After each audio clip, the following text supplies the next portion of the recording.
પાદરા પાસે ખેતરની ઓરડીમાં વિદેશી દારૂનો જથ્થો ઝડપાયો। ગેરકાયદેસર દારૂ સાથે મુદ્દામાલ જપ્ત। વડોદરા ગ્રામ્ય પોલીસ દ્વારા પાદરા વિસ્તારમાં પેટ્રોલિંગ દરમિયાન મળેલી ચોક્કસ બાતમીના આધારે કરાયેલા રેડમાં વિદેશી દારૂનો જથ્થો ઝડપાયો હોવાનું જાણવા મળ્યું છે।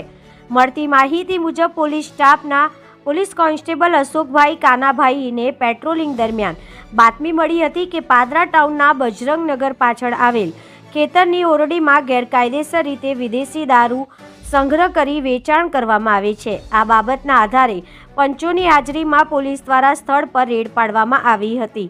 રેડ દરમિયાન સ્થળ પરથી કુલ 65 બોટલ ક્વાર્ટર વિદેશ દારૂ, એક મોબાઈલ ફોન તથા એક કાર મળી આવી હતી।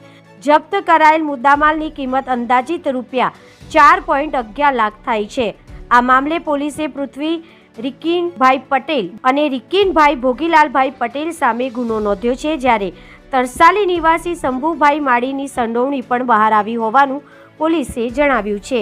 કેટલાક આરોપીઓએ રેડ દરમિયાન હાજર મળ્યા ન હતા અને પોલીસે તેમની શોધખોળ કરી રહી છે। પોલીસે પ્રોહિબિશન એક્ટ હેઠળનો ગુનો નોંધાવી વધુ તપાસ હાથ ધરી છે।